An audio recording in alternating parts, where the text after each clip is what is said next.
একটি ঘরোয়া আড্ডায় একজন বিশ্ববিখ্যাত আইনজীবী এবং আরেকটি বিশ্বখ্যাত সংবাদ সংস্থার সাবেক পলিটিক্যাল অ্যানালিস্ট এ দুজনার সঙ্গে আমার আলাপ। আমাকে নিয়ে গেলেন সেখানে আর এক ব্যক্তি। কুশল বিনিময়ের পরই প্রথম জিজ্ঞেস করলেন যে হুইজ শেখ হাসিনা। আমি তো কিছুটা অপ্রস্তুত যে শেখ হাসিনাকে এটা কি ওনারা জানেন না।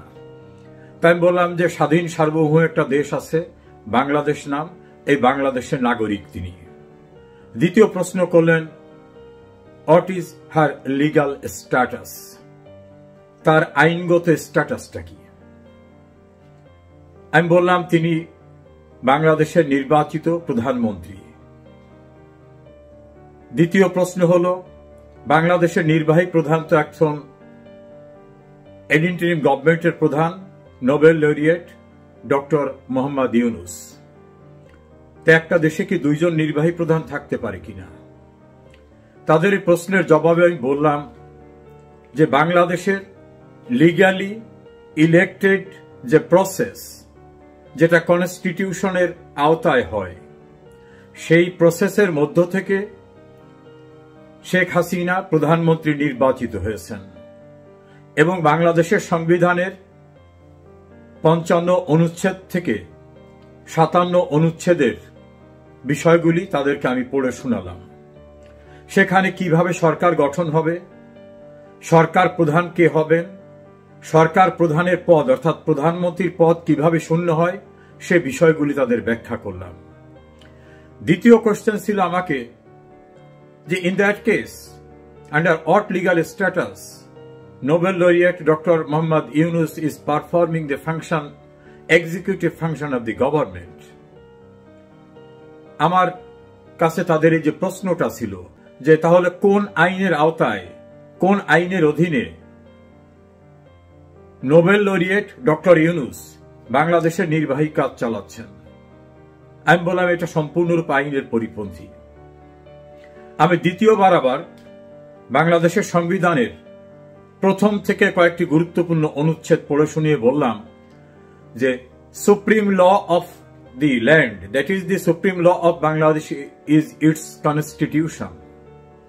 বাংলাদেশের সর্বোচ্চ আইনটি হচ্ছে সংবিধান এবং সেই সংবিধানের আইনের ৭ অনুচ্ছেদে মানুষের ক্ষমতার কথা বলা হয়েছে। ৭-এর ২ অনুচ্ছেদে এই সংবিধানের পরিপন্থী কোনো আইন করা যাবে না, কোনো ব্যবস্থা করা যাবে না সেটা বলা হয়েছে। যদি করা হয় তাহলে সেটা যতটুকু সংবিধানের সঙ্গে সাংঘর্ষিক ততটুকু বেআইনি হিসাবে গণ্য হবে এবং যদি এরকম কাজ কেউ করে তাহলে সংবিধানের ৭-এর এ অনুচ্ছেদ অনুযায়ী তার কৃতকর্মকে রাষ্ট্রদ্রোহিতা হিসাবে গণ্য করা হবে এবং সেটা ফৌজদারি অপরাধ হিসাবে গণ্য হবে। ওনাদের প্রশ্ন ছিল তাহলে শেখ হাসিনা কেন বাংলাদেশে না। আমি বললাম যে একটা মবের কারণে তাকে দেশ ছাড়তে বাধ্য করেছে তার নিরাপত্তার দায়িত্বে যারা ছিল। ওনাদের একটি প্রশ্ন ছিল যে ওনারা শুনেছেন যে শেখ হাসিনা পালিয়ে গেছে। আমি বললাম যে এটা রং ইনফরমেশন, শেখ হাসিনা পালিয়ে যান নাই। যদি কেউ পালান তাহলে প্রধানমন্ত্রীর নিরাপত্তার দায়িত্বে থাকা বিশেষ যে বাহিনী এসএসএফ, স্পেশাল সিকিউরিটি ফোর্স, কখনো কখনো একটা পার্টে কাজ করে প্রেসিডেন্ট গার্ড রেজিমেন্টের একটা অংশ, তারা মিলে ওনাকে যথাযথ সেলুট দিয়ে সম্মান দিয়ে সশস্ত্র বাহিনীর বিমানে করে তাকে বাইরে নিয়ে যাবে কেন। উনি যদি পদত্যাগী করেন আর প্রধানমন্ত্রী না থাকেন তাহলে ওনার নিরাপত্তা কেন প্রধানমন্ত্রীর নিরাপত্তার জন্য যে বিশেষ বাহিনী তারা দেবে। বাংলাদেশে তো আরো সাবেক প্রধানমন্ত্রী ছিলেন, সাবেক রাষ্ট্রপতি ছিলেন, তাদের তো দেন না। তাদের তো কেউ বিদেশে যাওয়া বা দেশের ভিতরে চলার ক্ষেত্রে তো প্রধানমন্ত্রীর জন্য যে যানবাহন, আকাশযান যদি ধরি মিলিটারি, এইটা তো তাদের দেওয়া হয় না। আমি আরো ক্লিয়ার করলাম যে হঠাৎ করে একটি মবের কারণে তার লাইফ সিকিউরিটি যখন কোয়েশ্চেনেবল হয়ে গেল, লাইফ থ্রেট, তখন তার জীবনের নিরাপত্তার দায়িত্বে নিয়োজিত ব্যক্তিরা প্রধানমন্ত্রী হিসাবে তাকে সম্মানের সঙ্গে প্রধানমন্ত্রী যে গাড়িতে চলতেন সেই গাড়িতে এয়ারপোর্টে নিয়ে সেখান থেকে সশস্ত্র বাহিনীর বিমানে এবং ওই নিরাপত্তা সহ তাকে দেশের বাইরে নিয়ে এসে রাখা হয়েছে। তিনি সেখানেও কোনোভাবেই সাবেক প্রধানমন্ত্রী হিসাবে ট্রিটেড হননি। তিনি সেখানে অন্য কোনোভাবে ট্রিটেড হয়েছেন এই কথাটা কোনো জায়গার থেকে আসেনি। ওনারা বললেন যে we came to learn that she has resigned. আমি বললাম না, তিনি রিজাইন দিয়েছেন। এটা বাংলাদেশের যিনি প্রেসিডেন্ট তাকে একটা ইন্টারভিউ নিয়েছিলেন বাংলাদেশের one of the famous journalist, মানব জমিনের প্রধান সম্পাদক মতিউর রহমান চৌধুরী। তিনি জিজ্ঞেস করেছিলেন রাষ্ট্রপতি শাহাবুদ্দিনকে, তিনি বলেছেন আমার কাছে প্রধানমন্ত্রীর কোনো পদত্যাগপত্র নাই। সাইমালটেনিয়াসলি প্রধানমন্ত্রী ভারতে অবস্থান করা অবস্থায় তার একটি বক্তব্যে বলছেন আমি রিজাইন দেইনি, I am very much prime minister. এই দুটো সমন্বয় করে ওনাদের বললাম এবং ওনারা একটু চেকও করলেন।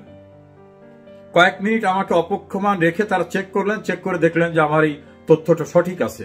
প্রধানমন্ত্রীও দাবি করছেন যে শি হ্যাজ নট রিজাইন, রাষ্ট্রপতিও বলছেন তার কাছে প্রধানমন্ত্রীর পদত্যাগপত্র নেই।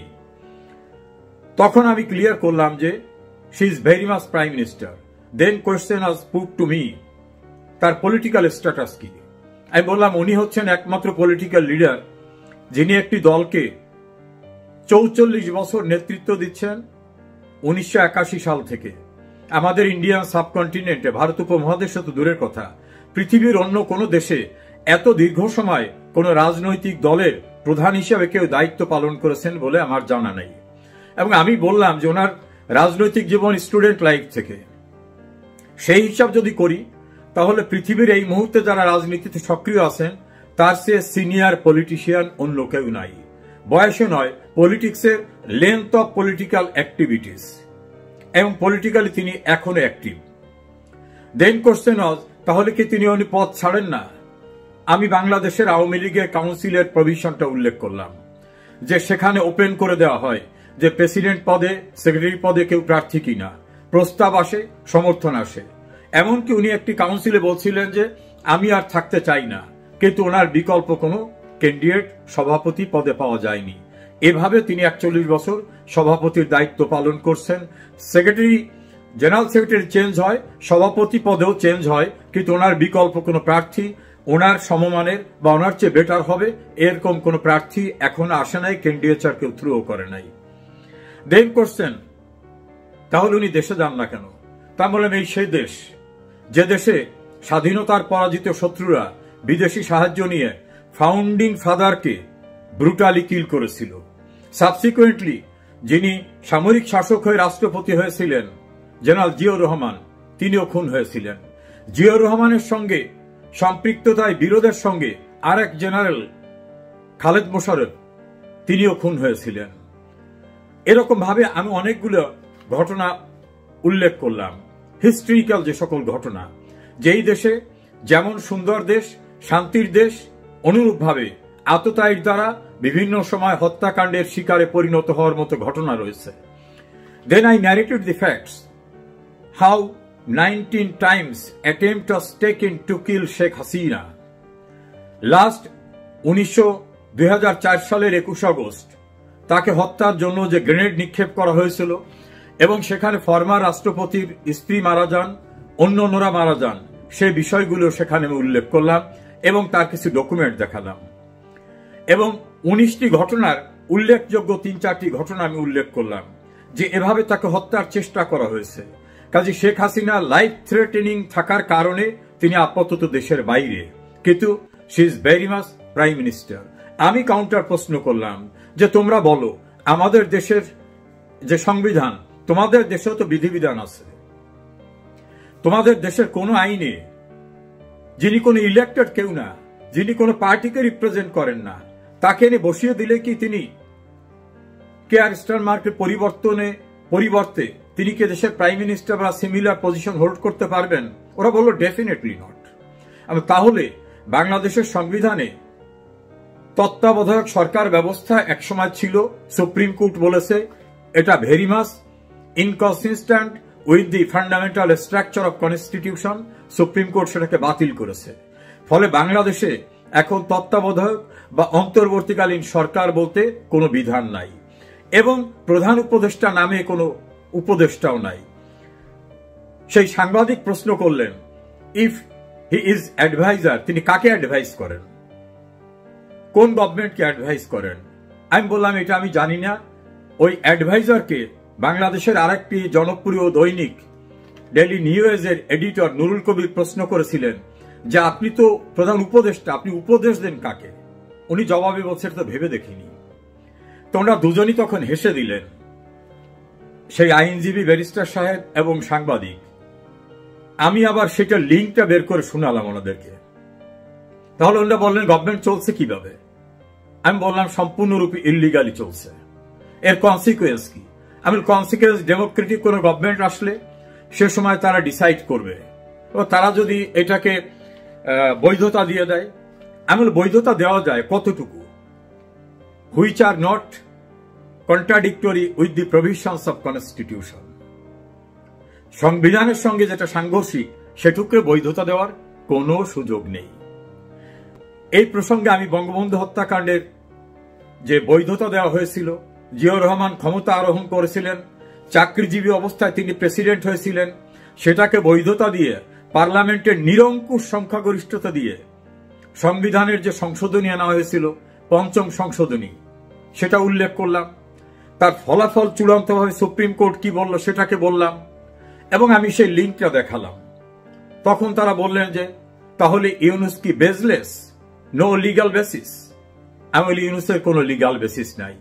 আর আমাদের যে সংবিধান, এই সংবিধানটা এখনো বলবৎ আছে। এই সংবিধানের বিকল্প কোনো আইন তৈরি হয়নি। বিকল্প যদি আইন না থাকে তাহলে এটাই সর্বোচ্চ আইন এবং এই আইনের বাইরে গিয়ে অন্য কিছু ক্লেম করার কোনো সুযোগ নেই। তারা অবাক হয়ে আমার কথা শুনলেন এবং in support of my claim আমি তথ্যপাত্র তাদের কাছে দিলাম। চূড়ান্তভাবে আমি বললাম, তোমরা কি লিগালি এখন বুঝতে পেরেছো যে Sheikh Hasina is very much prime minister of the people's republic of Bangladesh.